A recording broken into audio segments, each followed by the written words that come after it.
Hello there. This is part of a multi-part story, but it is not the first part.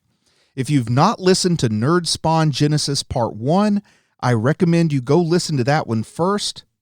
Or don't. Who am I to tell you what to do? After all, I'm not your daddy. Now, let's enter the world of Nerdspawn.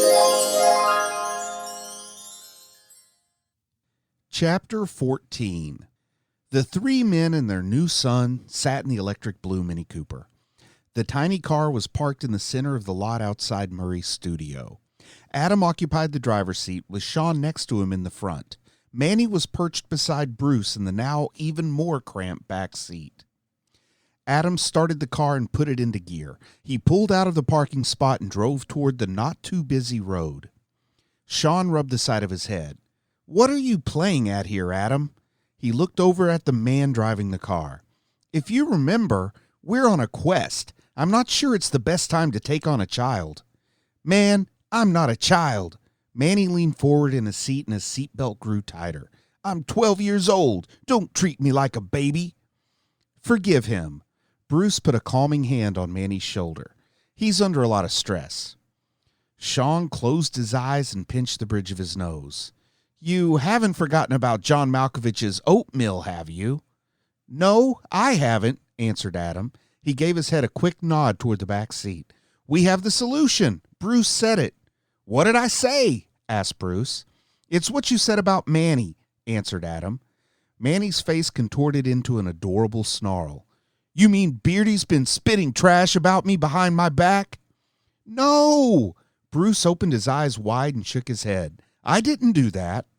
"Not at all," said Adam. He engaged the car's turn signal and turned the wheel to the right. "He called you a superhero." "A superhero?" Manny cocked his head to one side and wrinkled his brow. "I can't fly or nothing. I'm just some freak kid with two butterballs and an overgrown Ben Stiller for fathers." He looked out the rear window. "Who the hell has three daddies anyway? There's a few kids at my school with two daddies, but three?" He shook his head. "I can't even imagine the questions I'm going to get." Bruce's face drooped with sadness as he looked at Manny. "Little guy, you're not a freak. You've got a gift." "That's what I'm talking about." Adam thrust a thumb over his shoulder toward the rear of the vehicle. "He's the edge the devil frog told us about." Manny narrowed his eyes. "Devil frog?" "It's a long story," said Adam. "We'll get you up to speed on the way back to Charlotte." Manny raised his eyebrows. "You're taking me to Charlotte?" Adam nodded. "Just for the summer. I talked to your mom and she said it's okay." Manny said, "She did?" Sean and Bruce spoke in unison, making it appear the small car had a large echo. "She did?" "Yes." Adam pulled onto Steptoe heading towards Sanford. "I talked to her after the show."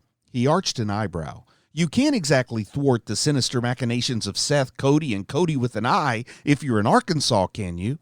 Manny frowned and lowered his eyes. "I don't know what the hell you're talking about." Sean twisted around in his seat to look at Manny. "You're going to have to start watching your language, young man." Manny wrinkled his nose and held up a single middle finger. "Sit and spin, beanpole." Bruce winced. "It appears we may have an uphill battle with this old parenthood thing." Adam pulled the car off the road at the intersection of Sanford and Steptoe. "I brought you to the junkyard so you can pick up your things." He looked over his shoulder. "You need to pack quickly. We're racing against the clock at this point." Manny unfastened his seatbelt. "What's this edge business you were jabbering about?" Adam answered, "You'll need to help us defend Jonah Hex's honor." He opened the car door. Manny leaned forward. "Who?" "Jonah Hex," said Sean. "He's a hideously scarred cowboy." Manny grunted. "Huh. Why can't he defend his own honor?" He squeezed behind Adam's seat and out the door. "Because he's not real." Adam waved the back of his hand in a shooing motion. "Just go. Pack what you need for a noble cause." Manny looked at the ground and shook his head. "You all really are crazy." "We are certifiably insane." Sean leaned across Adam to address Manny. "But we're taking you to a comic book convention, so you might want to pack a costume." Manny swatted a hand toward the car. "Man, I don't know what I did to deserve this."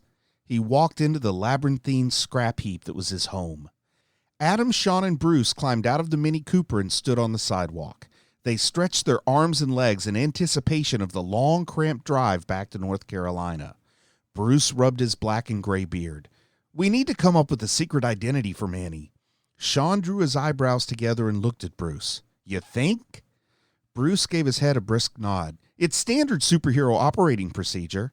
Sean shrugged. I'm sure you'll think of something.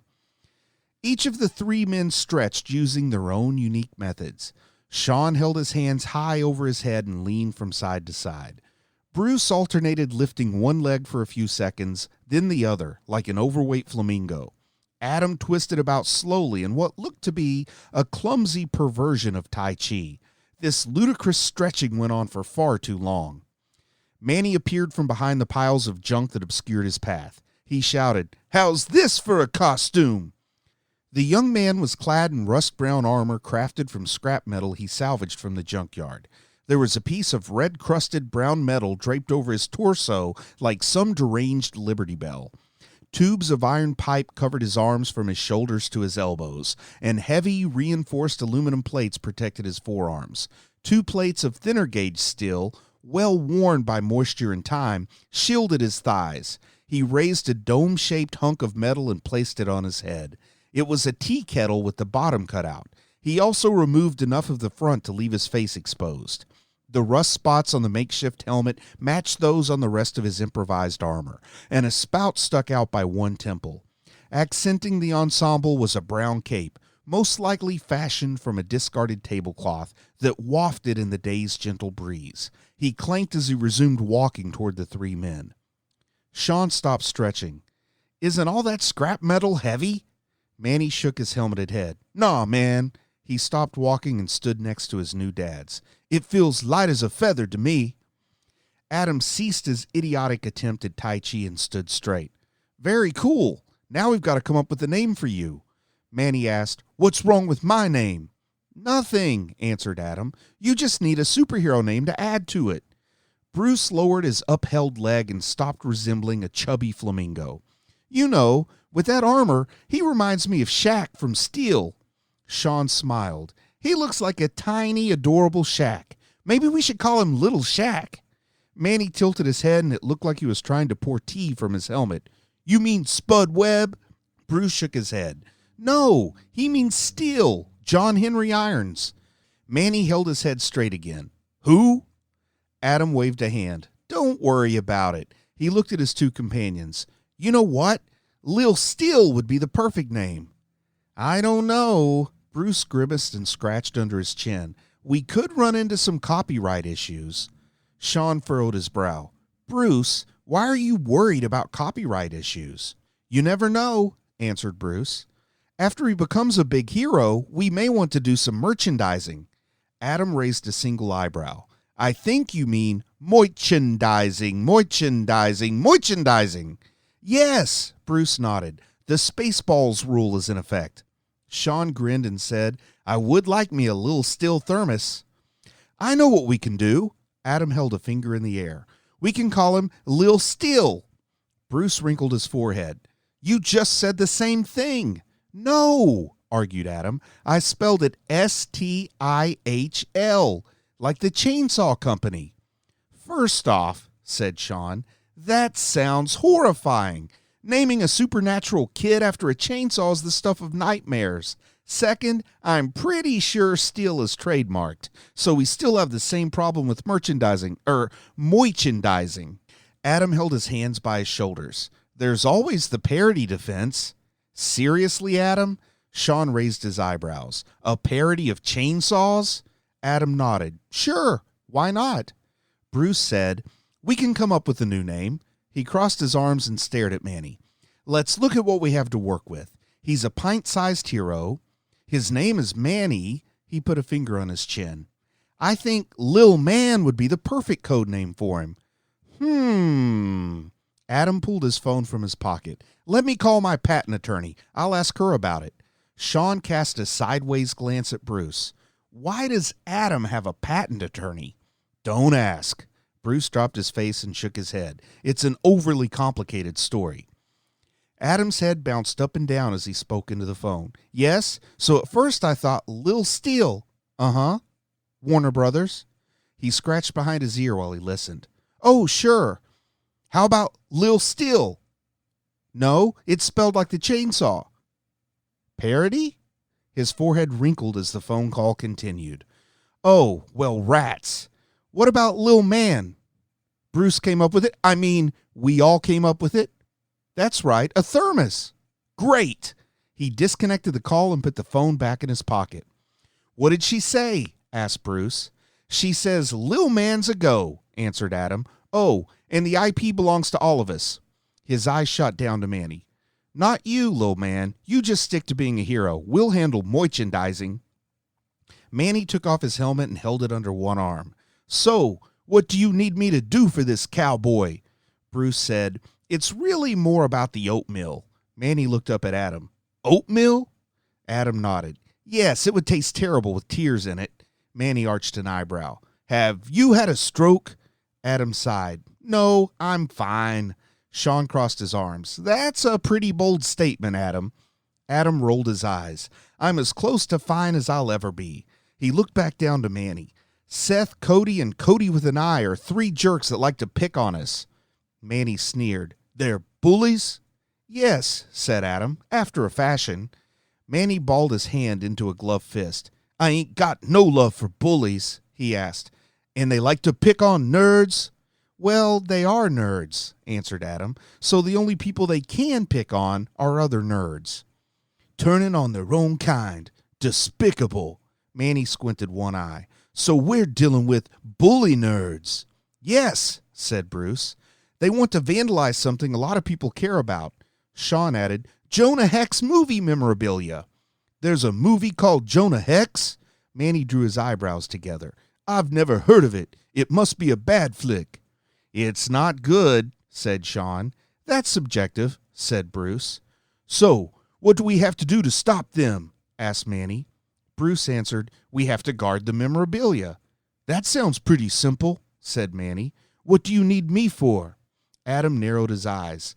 It may come to a fight, Manny asked. You don't think you can handle these guys on your own? Come on, little man, said Bruce. Do you think we've ever won a fight? Manny looked at each of the men, taking their measure. You make a pretty good point. Bruce frowned and rubbed his head. And I don't want the other guy to show up. Manny looked up at Bruce. What other guy? Adam said, Dick Gunfighter. Who's he? Manny asked. He's a cliché 70s hard-nosed street vigilante, answered Sean. Just pray you never meet him. I have a nervous condition, said Bruce. Manny groaned. Beardy, you've got a lot of conditions as far as I can tell, he pointed. You might even have a touch of psoriasis. Yeah, I know. Bruce held up his hand and looked at it. It's that patch on my thumb. Anyway, said Adam, we need you to fight for us. He looked down at Manny. Will you do it? Beating up bully nerds? Manny gazed off in the distance and thought for a moment. He brought his eyes to Adam's and flashed a broad smile. Heck yeah! The three men clapped. Manny's face screwed up in annoyance. Knock that off. Okay, said Adam. Now get that armor off before you climb in the car. We've got some ground to cover. Chapter 15. Thus far, traffic was light on the return trip to Charlotte. The Mini Cooper approached an exit sign boasting food and gas. Adam looked over his shoulder while he drove, taking his eyes off the road. He said, I could go for a snack. How about you guys? Sean nodded his head with a contemplative expression. It probably wouldn't hurt to get a little something. I need to keep my metabolism running like a well-oiled machine it is. Adam turned his attention back to the road. How about you guys in back? You want to stop for a snack? Bruce rubbed his bearded chin. I think I'm past due for a high-quality cellophane-wrapped pastry. Manny furrowed his brow. It depends. Who's buying? Sean sighed and leaned against the passenger door. I guess we are, little guy. A smile stretched across Manny's face. Then count me in. He hooked a thumb under the shoulder strap of his seatbelt. It would do me some good to snap into a couple of Slim Jims. Adam pulled the car off the exit. then drove a short distance before entering the empty parking lot of a gas station. There were 3 islands of gas pumps under an awning identifying the name of the place as Schnaps. The print on the awning also proclaimed, "It's a snap at Schnaps," though it didn't bother to clarify exactly what it was. Adam drove past the wall of windows that was the front of the convenience store and parked in an empty spot near the glass door. The car's occupants climbed out and went into the store to have a look around. The electric blue Mini Cooper looked odd with the pile of scrap metal that served as Lil Man's armor strapped to its roof. The interior of the convenience store looked much the same as any other. 5 aisles of merchandise filled the bulk of the space. The aisles were haphazardly organized into sections containing snacks, some small groceries, and random automotive supplies. The back of the store was lined with glass-doored coolers containing a vast supply of cold beverages. Near the checkout counter stood a spinner rack filled with CDs and DVDs. This must have been for those weary travelers who had not yet embraced the digital age. Adam's face drew up into a disdainful sneer. "Look at this layout." He closed his eyes and shook his head. "Totally impractical. It looks like they just threw things on aisles at random." His hand made a wide arc in the air. "They put no thought into shopping flow." Bruce wrinkled his forehead. "It looks fine to me." Adam pointed at the spinner rack. "They put the DVDs up by the register. That means you can't browse without holding up the line." Manny squinted one eye and stared at Adam. "Man, we're the only people in here." He looked at the DVDs, then back to Adam. "There ain't no line to hold up." Sean drew his eyebrows together. "I don't think a lot of people stop in to browse the movies." "It's no wonder." Adam crossed his arms and groaned. Look, it's all DVDs. They don't even have Blu-rays." "Come on, man," said Manny. "Your whining is just wasting time." He beckoned at Adam. "Let's grab some snacks." "Fine." Adam lowered his head and browsed the aisles. He mumbled, "Where are they?" His hands went to his hips and he looked up and down the aisle. "Don't tell me they don't have any." His face shot toward the cashier. "Where are the Jammy Dodgers?" The 20-something man in a yellow visor and stained white T-shirt lifted his head. "Huh?" "Jammy Dodgers," repeated Adam. "Do you have them?" The clerk wrinkled up his face, clearly bothered by the question. They don't let us sell pet pills anymore." Adam snorted in annoyance. "They're not pills, you imbecile. They're cookies." "Oh," the cashier rubbed his eyes. "Cookies are over there." He pointed to the last aisle. "I think we've got Chocoyos and Chips Aplenty." "I can't believe it." Adam held up his hands and looked skyward. "They don't even have Jammy Dodgers." Sean walked along the bank of beverage coolers. "Cool it, Adam. Jammy Dodgers aren't exactly a convenience store staple." He noticed a decorative mirror advertising RC Cola affixed to one of the coolers. His eyes locked on it.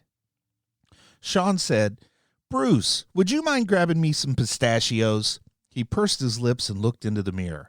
"I'm going to be busy for a minute." His lips stretched into a smile and he winked at his reflection. "Sure." Bruce watched Sean gaze into the looking glass. "Be careful. If you stare too hard, you might hurt yourself."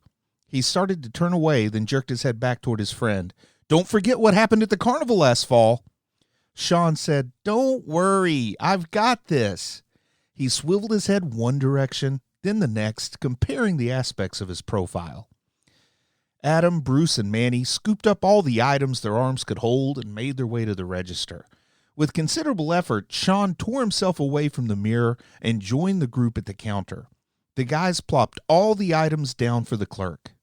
The clerk took the items one at a time and punched on the register. After he finished, he gave Adam the total. Adam looked at Bruce with a grin. "You're up this time, buddy." The corners of Bruce's eyes dropped and he stuck his hand into the pocket of his short-legged pants. He pulled his hand out and produced the crisp $50 bill he had cherished ever since Tunica.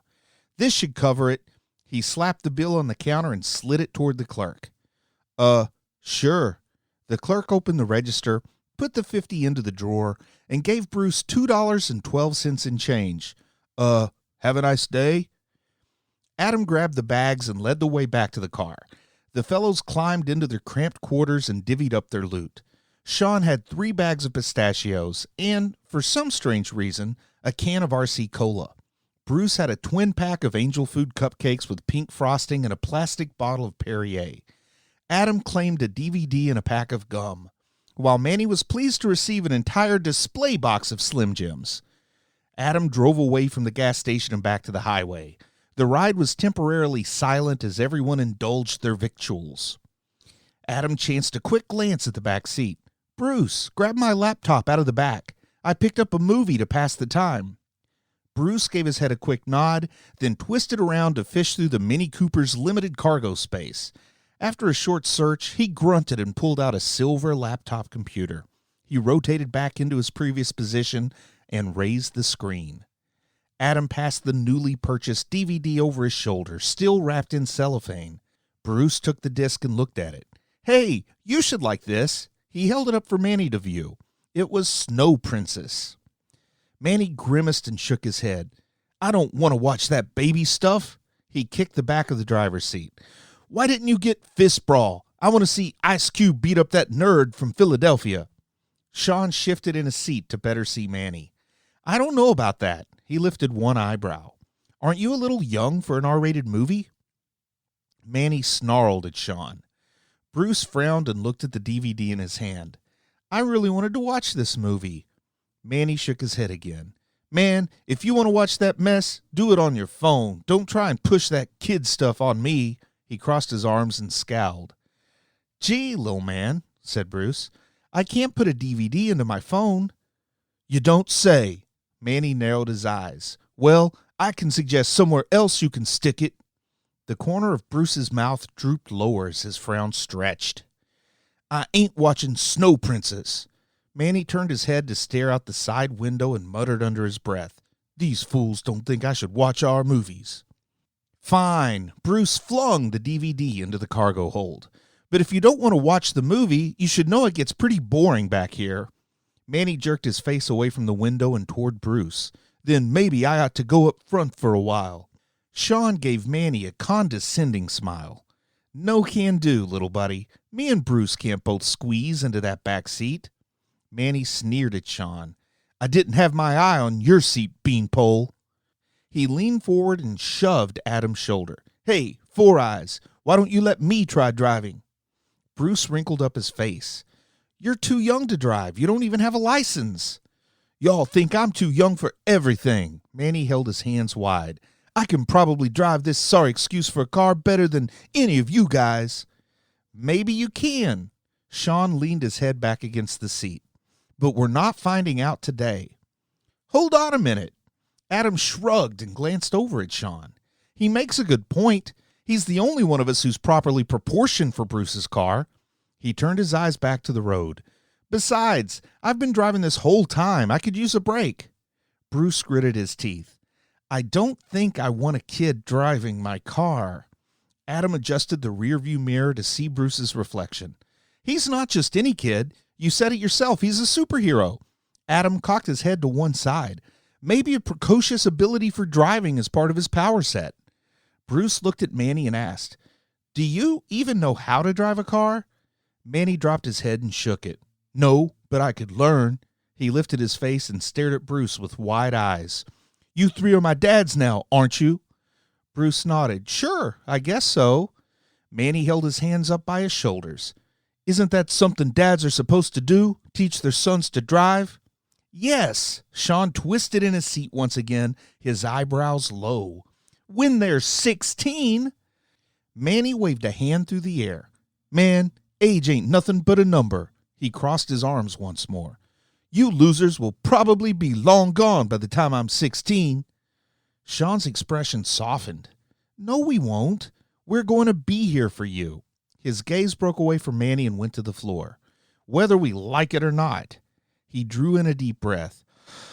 "Listen, when we get to Charlotte, I'll take you to an empty parking lot and let you drive my truck." He pointed to the road ahead. "But we're on the interstate now. We can't just cut you loose going 80 miles an hour. Manny let out a single, annoyed laugh. "Huh! Who do you think you're fooling? This roller skate can't go 80. Sean drew his eyebrows together and looked at Manny. The interstate is a very dangerous place to drive. Adam gave his head a quick shake. Not really. It's probably the safest. He pointed forward with one hand while the other gripped the steering wheel. You just have to keep the car in the middle of the road. There's no intersections out here. Heck, traffic isn't even heavy right now. Bruce shrugged. Maybe Adam's right. Sean flared his nostrils. Take that back. Adam's never right. Manny poked a finger in Adam's direction. Why don't you dorks listen to the man? He clearly knows what he's talking about. Sean shook his head. I'm sorry, but no, he doesn't. He raised his eyebrows. Just wait until we get home, and I promise I'll teach you to drive my truck. Manny sat back in his seat and his face grew long. Well, you better have some good tunes in your heap. Only the best, said Sean. How do you feel about Christmas music? Manny furrowed his brow, obviously puzzled by the question. It's the middle of the summer. A satisfied grin stretched across Sean's face. It doesn't matter. It's always a good time for Santa Claus to come to town.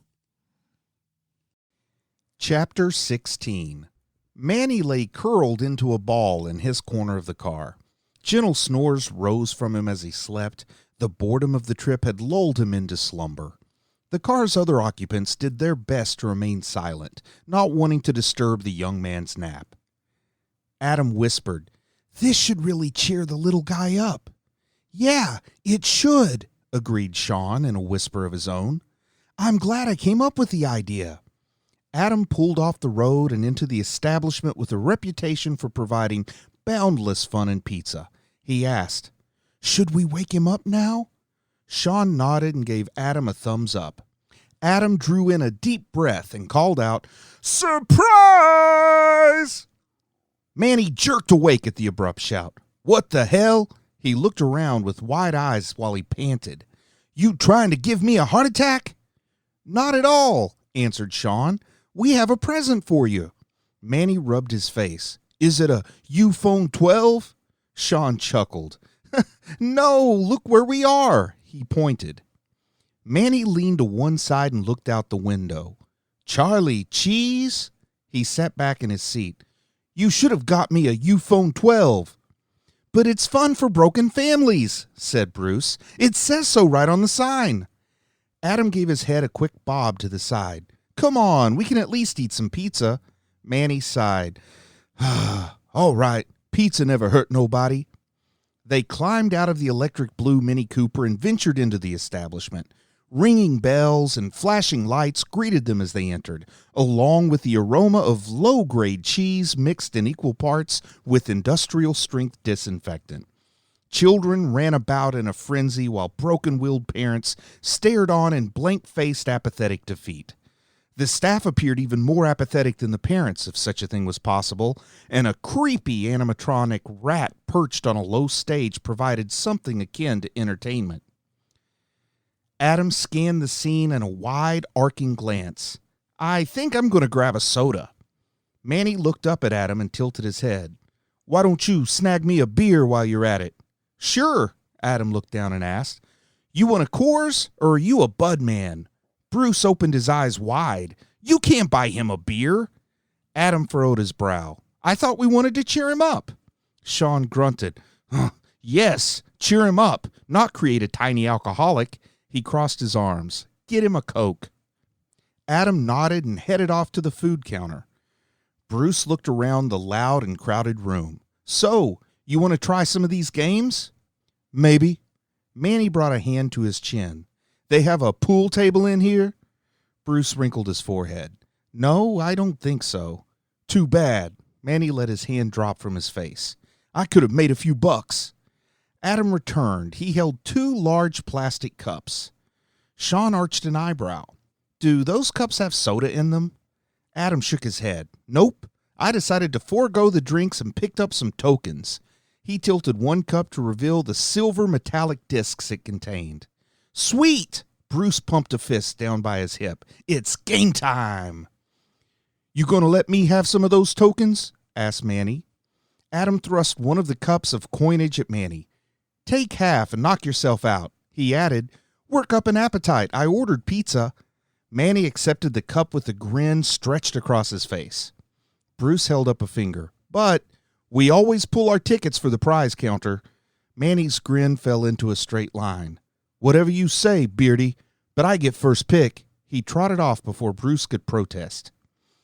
Bruce and Adam followed Sean as he inspected the row of skee-ball units, but elected to move on. When they came to an unoccupied air hockey table, they stopped. Sean interlocked his fingers and cracked his knuckles. Do one of you guys want to slap the old puck around? Bruce shook his head. No, I want to try Super Shot. He pointed at a machine bearing a small basketball hoop. I always wanted to play basketball back in high school. He grabbed a couple of tokens from the cup and went off to hoop it up. I'm game, said Adam. Then let's do it. Sean claimed one side of the table and waved for Adam to take the other. Adam dropped tokens into the air hockey table and the puck popped out on his side. Looks like I get first serve. Sean frowned. Don't make it sound like tennis. You'll take all the fun out of it. Adam gripped the plastic striker in his right hand and dropped the puck on the table with his left. He grunted and lashed out at the puck. His attempt missed its target. In his haste to pull back his striker for a second swipe, he collided with the thin plastic disc and knocked it into his own goal slot. Sean cackled with glee. I'm up 1-0. Bruce cradled an undersized basketball in his hands and stared with determination at the metal hoop before him. He hopped and hurled the ball toward the basket. The ball flew without any arc and slammed into the front of the metal rim. The inflated rubber sphere bounced back and flew over Bruce's head before it landed behind him. The ball rolled across the floor. Bruce spun around and chased the ball, a look of desperation on his face. Sean dropped the puck on the cushion of air the table provided and slammed his striker against it. The blow sent the puck careening toward the side of the table. It slammed against the edge and ricocheted back and forth across the air-cushioned surface faster than an eye could track. Without warning, it disappeared into Sean's goal. Adam smiled. We're all tied up. Bruce scooped the ball up from the floor and charged toward the Super Shot game, conscious of seconds ticking off the clock. When he reached the game, he launched the little basketball. The ball flew at the hoop and smacked it hard. Rather than bounce back, it wedged between the rim and the backboard. The tiny basketball remained stuck where it hit. Adam dropped the puck on the table and spun in a complete circle to gain momentum for his shot. He slammed his striker against the puck and sent it screaming down the table. It smacked the far edge of the miniature rink and rebounded back at him at near supersonic speed. Adam was unable to stop it before it slid into his goal slot. Sean arched an eyebrow. 2-1, my lead. Bruce snatched a second basketball from the bin and threw it in a line drive at the wedged ball, hoping to knock it free. The thrown ball struck its trapped brethren and bounced back at the man who flung it. Before he could move, the pebbled rubber of the flying ball slammed into Bruce's forehead. The buzzer sounded and the Super Shot scoreboard flashed 0. Sean dropped the puck on the air hockey table. His striker tapped it with all the ferocity of a rather feeble hummingbird. The puck crawled across the cushion of air until it reached the center line, where it came to rest. Both Sean and Adam leaned forward, putting much of their upper bodies onto the field of play. They extended their arms fully and swatted fruitlessly at the hovering disc just beyond their reach. A bell rang as time ran out. Sean leapt up and down with his arms outstretched. In a celebratory frenzy, he called out, "Still undefeated!" Bruce approached the air hockey table, his attention captured by Sean's antics. Adam dropped his plastic striker on the table and regarded Bruce. How did Super Shot go? Better than last time. Bruce rubbed his tender forehead. I only got hit once. Sean stopped jumping in order to catch his breath. He looked at Bruce and asked, What should we do now? Bruce shrugged. Maybe we should check on Manny. Probably a good idea. Adam nodded his agreement. Our pizza should be ready soon. After a brief search, they found Manny engaged at the whack-a-mole. He had a large group of onlookers, mostly children about his own age, gathered around him when the game commenced. A plastic mole's head popped up, and he drew the whacker back behind his head. By the time he swung the mallet down to the game's surface, the mole had withdrawn into its unseen lair. Another mole popped up, and the young man bopped the unoccupied hole next to it. A kid with flaming red hair laughed. You're a loser. I bet you've never even played this game before. Sean took a step forward. Hey now. Bruce put a halting hand on Sean's shoulder. The little guy has to learn to handle this stuff on his own. Manny continued to flail about fruitlessly with the whacker until the time ran out. He looked down at the machine and frowned. He was awarded 0 tickets. The red-haired kid sneered. "I bet you're the worst mole whacker ever." A bespectacled toady standing next to the red-haired kid said, "Yeah." Manny wrinkled his nose and looked at the red-haired kid. "If I played again, I bet I could set the high score." The red-haired kid said, "You're full of applesauce, loser." He laughed. "My baby sister could do better than you, and she's a girl." Manny raised his eyebrows. "What's being a girl got to do with anything?" The red-haired kid smirked. "Because girls are bad at stuff." The bespectacled toady added, "Everybody knows that." Manny shook his head. "Girls ain't bad at stuff." He poked a thumb at his chest. "Besides, I bet I can set the high score." The red-haired kid closed one eye and bared his teeth. "No, you can't." Manny crossed his arms and leaned his head back. "Want to bet all your tickets on it?" The red-haired kid looked over at his toady, then back to Manny. "What do I get if I win? You don't have any tickets." Manny flashed a confident grin. "I have something better." He picked up his cup of tokens and shook it. "I have all these." The red-haired kid's eyes opened wide. "And I've got more." Manny looked at Adam. "Hey, Four Eyes, give me your tokens." "Sure." Adam stepped through the gathered crowd and gave his nearly full cup of Charlie Cheese currency to Manny. Bruce said, "Hey, I might want to play Super Shot again." Sean put a hand on Bruce's shoulder. "We're doing you a favor, Bruce." The red-haired kid eyed the abundance of tokens within the cups. "Okay, I'll take your stupid tokens from you." Manny leaned his head back and shouted, "Anybody else want in on this action?" People of all ages gathered around the whack-a-mole. They thrust out handfuls of tickets as wagers, eager to get in on the easy token action. Manny's eyes narrowed and his grip on the whacker tightened. He dropped a token into the machine and held the mallet like a world-class fencer wielding a foil. The first mole shot out of its hole. Manny's hand was a flash of lightning as superhuman reflexes guided the whacker to smash the heads of the outmatched moles. He slammed down on the simulated rodents a fraction of a second after they emerged from their dark recesses. The repeated thumps rattled the game like automatic rifle fire while the gathered crowd watched in awed silence, mouths agape. When the timer went to 0, the scoreboard flashed red to display the new high score. Tickets shot out of the reward slot at an alarming pace. The furious onslaught of thin cardboard threatened anyone who dared too close with a multitude of paper cuts. Manny turned around, his face adorned with a cocky smile. "Pay up, suckers." The red-haired kid's face flushed with rage until his whole head was a uniform shade of rouge. "No fair! You hustled us!" Manny said, "I won fair and square. Now pay up." He raised the whacker high. "Or else you'll find out moles ain't got the only heads I can smash." The red-haired kid frowned in disgust and threw his tickets on the floor. The rest of the crowd followed suit. Most were unable to look Manny in the eye as they paid their gambling debt. A massive pile of tickets formed on the floor, more than doubling the amount he won organically with his high score. After the crowd cleared, Manny began shoving tickets into every nook and cranny his clothing provided. He looked up at his 3 dads. "Don't just stand there. Help me get these." The 3 dads stooped over and did as they were told. Chapter 17. The 3 men and their son stood in the middle of the game room. They had tickets bursting from every pocket. The 4 had made quick work of gathering up Manny's winnings, not wanting any nefarious passerby to skim anything from the pile.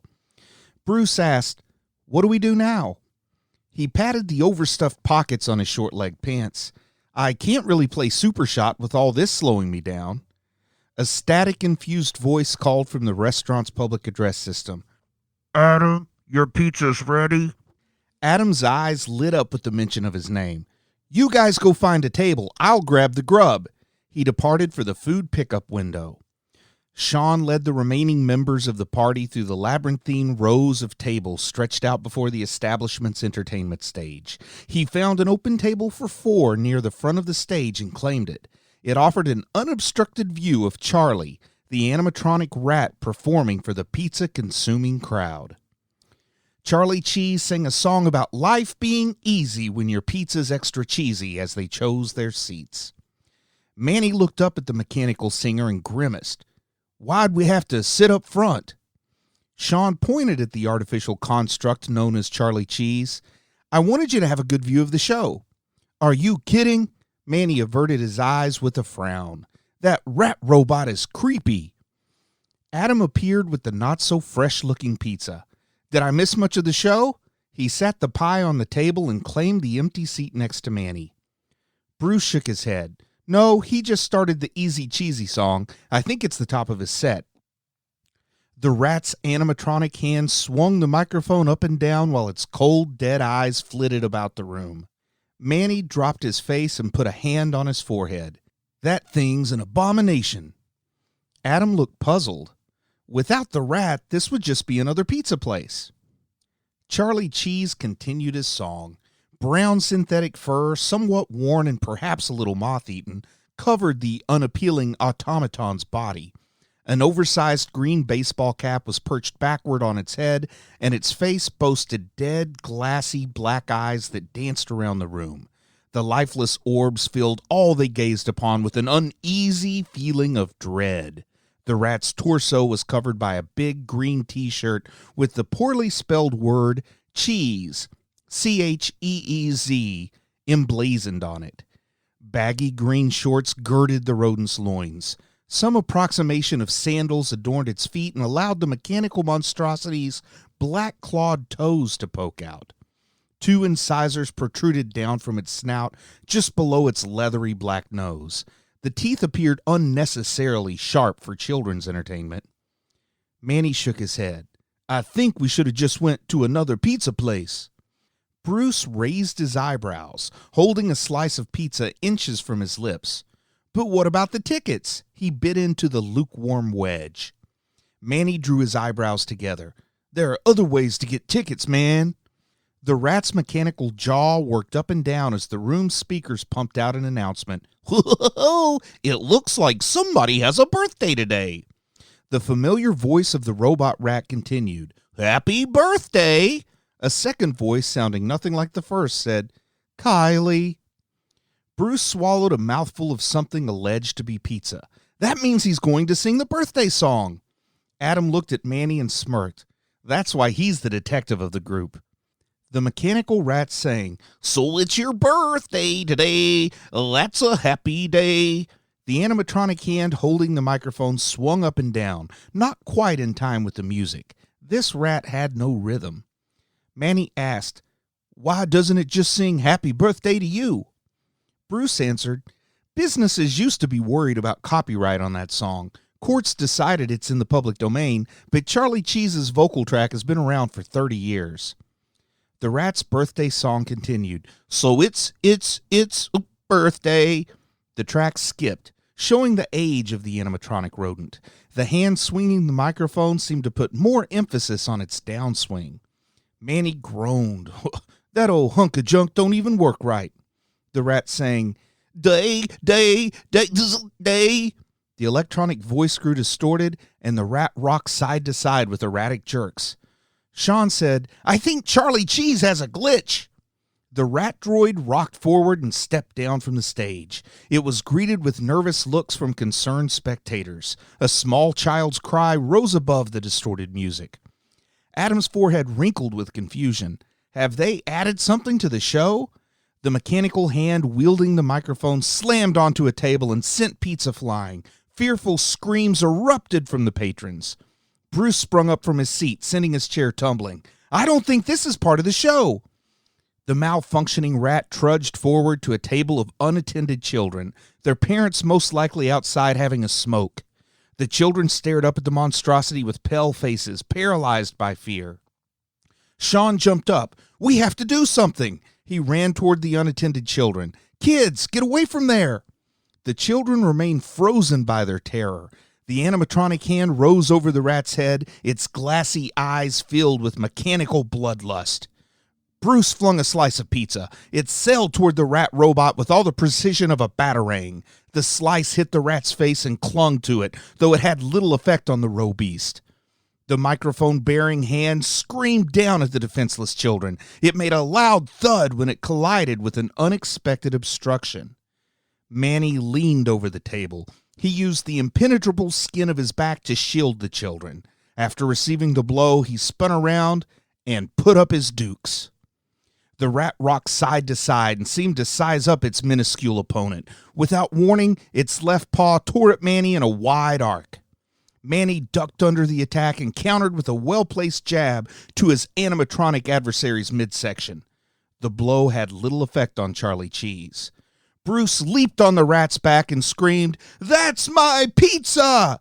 He landed against the robot's shoulders and wrapped his arms around its neck. Prize tickets flew out of his overstuffed pockets. The rat spun around like a mechanical bull in an uptown honky-tonk giving a ride to a drunk chick. Bruce flew off his perch and crashed into a table, knocking over several cups of soda. The rat turned its dead gaze back to Manny and lurched forward with the microphone held high. Manny ducked his head behind his raised forearms and braced for impact.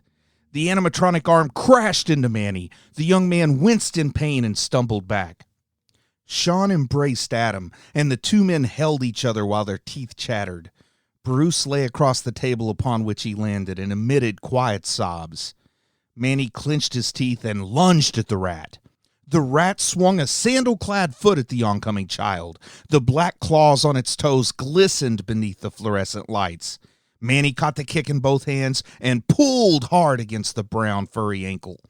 Charlie Cheese lost his balance and clattered against the hard tile floor. It lay helplessly on its back, rocking like an upside-down turtle. Manny delivered a superpowered kick to the rat's animatronic crotch. The robo-rat zipped across the wax floor, much like the thin plastic puck flew across the air hockey table. It came to an abrupt stop when it crashed against the lip of the low stage. The rat's mechanical voice groaned out, "Birth, birth, birthday." Sparks crackled forth from its chest, along with a puff of gray smoke. The smell of ozone wafted on the air. The rat ceased moving, and the chaotic mass of diners let out a collective sigh of relief. A voice rang out from the restaurant's public address system. "We're sorry for the technical difficulties. For the next hour, receive 15% off an extra-large cheese pizza." The crowd cheered and rushed to order pizza in a frenzied stampede. Adam released his embrace of Sean, and both men looked more than a little embarrassed. He said, "Let's get out of here." Bruce climbed off the table on which he lay. "Wait, we need to exchange our tickets first." He set about reclaiming the tickets dropped on the ground when he leaped at the rat. Adam nodded. It'd be a shame to let this bounty go to waste. The four of them made their way through the press of people queued up to order discount pizzas. They pressed on until they reached a sparsely populated portion of the establishment, the prize counter. Bruce plopped a pile of thin cardboard rectangles on the counter. "Better warm up the ticket tally tech because we've hit the mother lode." The teenaged fellow working behind the counter began feeding tickets into a counting machine with as little enthusiasm as he could muster. Bruce dug through his short-legged pants and produced more tickets. His three companions followed suit until the entire countertop was covered in tickets. The teenager continued to use minimal effort to feed tickets into the machine. It whirred as numbers spun across its dial, signifying the quantity of tickets. While the machine churned away at its counting, the guy surveyed the prize offerings. There was a pile of fake plastic vomit with a cost of 43 tickets, a stack of plastic cups decorated with the unholy face of Charlie Cheese, and a box filled with a combination of high-bounce balls and hard candy. The top shelf held the most coveted prizes. It proudly displayed a 3-foot-tall inflatable rat, a shiny vinyl windbreaker sporting a picture of Charlie Cheese wearing sunglasses, and what appeared to be a shriveled-up severed human finger. The finger did not look like some plastic novelty. It appeared to be made of genuine meat and bone and had a listed value of 100,000 tickets. When the last of the tickets whirred into the counting machine, steam rose from the device, and the counter on its face flashed a row of zeros. The teenager behind the counter scratched his butt and said, You turned it over." He pointed at the machine. That's why it's flashing zeros. He turned to face the 4 customers. I think you might have all the tickets, he shrugged. I guess you can have whatever you want. Sean pointed at the top shelf. What's the story with that old finger? Oh, that. The teenager glanced over his shoulder, then back to Sean. That's the finger of Hyde. Sean narrowed his eyes. And? The teenager said, It costs 100,000 tickets. Sean's face grew red with impatience. I can see what it costs. What does it do? Oh, the teenager rubbed his head. It's supposed to be magic or something. The boss says if a person swallows it, they get divided into 2 people. He squinted for a moment and thought hard. I think each of the 2 people represent the 2 extremes of the user's personality. Adam arched an eyebrow. Really? The teenager nodded. The effect is only temporary, but it sounds cool while it lasts. His face took on a mischievous grin. To be honest, I've been saving up my tickets. I kind of want to get it myself. He winked at Sean. My girlfriend is into some freaky-deaky stuff, if you know what I mean. Manny furrowed his brow. What's he mean? Sean waved a dismissive hand. I'll tell you when you're older. Bruce tilted his head to one side. Does it work? The teenager shrugged. I don't know. You can only use it once, so I guess nobody's tried it yet. Sean crossed his arms and wrinkled his brow. Why do you have something like that at the prize counter? The teenager leaned against the counter, bringing himself closer to the men. Mr. Cheese, the guy who started this place, he was really into occult rituals and dark arts and stuff. He pointed toward the stage. The employees think he banished the souls of his enemies into the animatronics. Adam nodded. I'd believe that. Manny curled up his lips into a snarl. Man, you brought me to a haunted pizza place? Adam shook his head. I didn't know it was haunted. Sean looked at the teenager and asked, Didn't Hyde have more than 1 finger? The teenager shrugged again, still leaning against the counter. Probably. We do have 9 sister locations. Manny pointed. I'll take that finger. Bruce frowned. Why do you want that? I can use it to freak people out. Manny brought a finger to his chin. I can drop it in people's food and stuff. He smiled. I bet that'd give me a free meal at Denny's. Bruce put a hand over his mouth and heaved a little. Oh, okay. The teenager had a hint of sadness in his voice. But that'll take all of your tickets. Manny said, Sure. Now grab me that digit. The teenager reached up and took down the finger of Hyde. He stared at it longingly for a moment before handing it over to Manny. Manny popped the finger into his pocket. Pleasure doing business with you. He turned and beckoned at his dads. Let's get out of this house of horrors. Wait! Bruce fished around in his pocket. I held back 43 tickets. He slapped them down on the counter. Plastic vomit, please.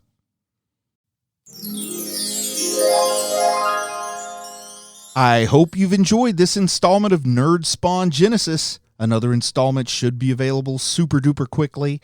A reminder, you can purchase the ebook or paperback of Nerdspawn Genesis on Amazon. There should be a link in the show notes.